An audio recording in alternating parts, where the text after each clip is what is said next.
राज्यसभा के सभापति जगदीप धनखड़ के खिलाफ विपक्ष ने अविश्वास प्रस्ताव का नोटिस दिया है। कांग्रेस नेता जयराम रमेश ने इसकी जानकारी देते हुए सभी विपक्षी पार्टियों से अपील की है कि वो इस प्रस्ताव पर दस्तखत करें। जयराम रमेश ने आरोप लगाया कि जिस तरीके से राज्यसभा की कार्यवाही चलाई जा रही है उसके जरिए विपक्ष के नेताओं का अपमान हो रहा है। यही नहीं, जयराम रमेश ने राज्यसभा चेयरमैन पर सदन न चलने देने का भी आरोप लगाया।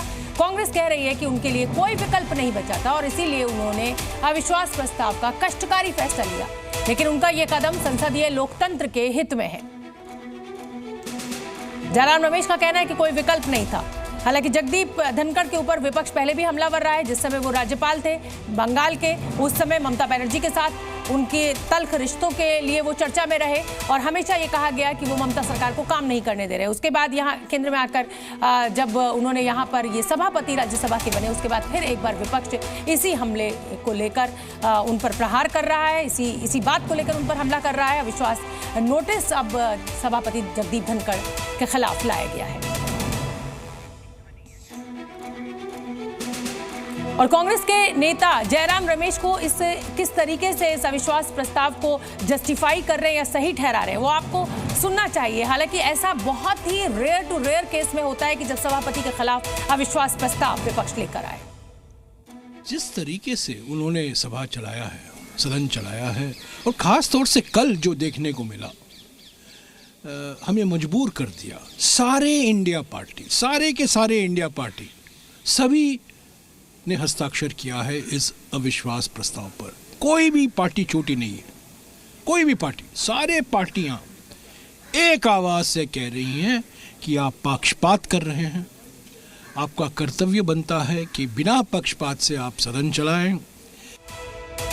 और सभापति के खिलाफ अविश्वास प्रस्ताव के मुद्दे पर टीएमसी भी कांग्रेस के साथ खड़ी है और उन्होंने सभापति पर विपक्ष की आवाज दबाने के लिए गंभीर आरोप लगाए हैं। राज्यसभा की कार्यवाही में पक्षपात का आरोप लगाने वाले विपक्ष ने सभापति के खिलाफ नया मोर्चा खोल दिया है। विपक्ष ने जगदीप धनखड़ के खिलाफ अविश्वास प्रस्ताव का नोटिस दिया है। तृणमूल कांग्रेस सांसद सुष्मिता देवका का कहना है कि उनका ये कदम संवैधानिक है। जो कुर्सी पे होते हैं वो निष्पक्ष होना चाहिए। टीएमसी ने आज राज्यसभा में कार्यवाही का बायकॉट भी किया। टीएमसी सांसद डोला सेन का दावा है कि इस मुद्दे पर पूरा विपक्ष एकजुट है। नो कॉन्फिडेंस के बारे में रेजोल्यूशन जो हुआ उसमें यूनानिमसली ऑल अपोजिशन साइन भी किया और क्योंकि आज भी हाउस एडजर्न हो गया तो मूव करने का प्रश्न नहीं उठा, लेकिन सबमिट किया गया।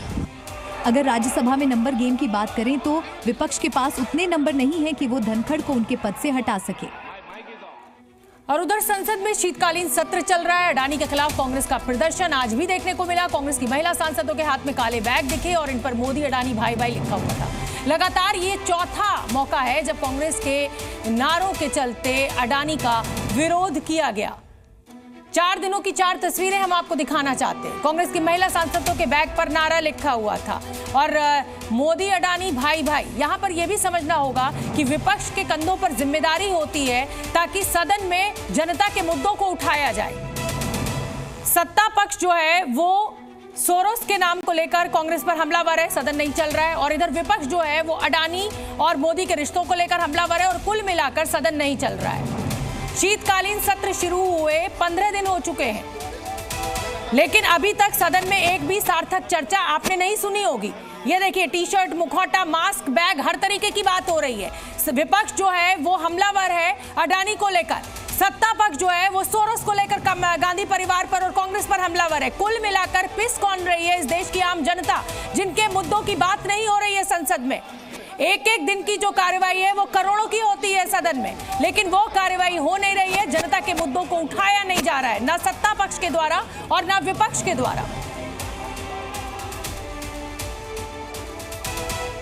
और ये स्थिति संसद में तब है जब कल सुप्रीम कोर्ट ने सख्त टिप्पणी की कि 80 करोड़ लोगों को मुफ्त राशन बांटा जा रहा है और वो टैक्स पेयर्स के पैसों से बांटा जा रहा है, लेकिन इस पर कोई बातचीत नहीं होगी। बात किस पर होगी? सोरोस पर होगी और अडानी और मोदी पर होगी। संसद से हमारे संवाददाता रवि त्रिपाठी ने हमें एक रिपोर्ट भेजी है, वो आपको देखनी चाहिए। आज बैठक हुई है लोकसभा सांसदों की। राहुल गांधी ने बैठक ली और बैठक के बाद देखिए तमाम लोग निकल के जा रहे हैं। हालांकि इसके बाद एक प्रोटेस्ट भी होगा। लगातार अडानी के मसले पर प्रोटेस्ट चल रहा है। एक इंटरेस्टिंग आज चीज है, आज प्रियंका गांधी के पास एक झोला है और झोले पर लिखा है मोदी अडानी भाई भाई। ये देखिए, ये पीछे देखिएगा, अडानी भाई भाई। इसका मतलब क्या है राहुल?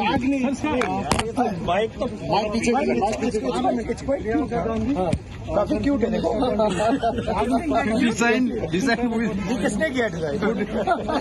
ये किसने किया डिजाइन है राहुल गांधी का कहना। हर रोज एक नया तरीका अपनाते हैं प्रोटेस्ट का राहुल गांधी एंड कांग्रेस के सांसद जो है। तो आज एक नया तरीका है जिसमें प्रियंका गांधी का बैग है, एक तरफ मोदी अडानी का फोटो है और दूसरी तरफ जो है मोदी अडानी भाई भाई का नारा लिखा हुआ है। रवि त्रिपाठी, जी मीडिया, दिल्ली।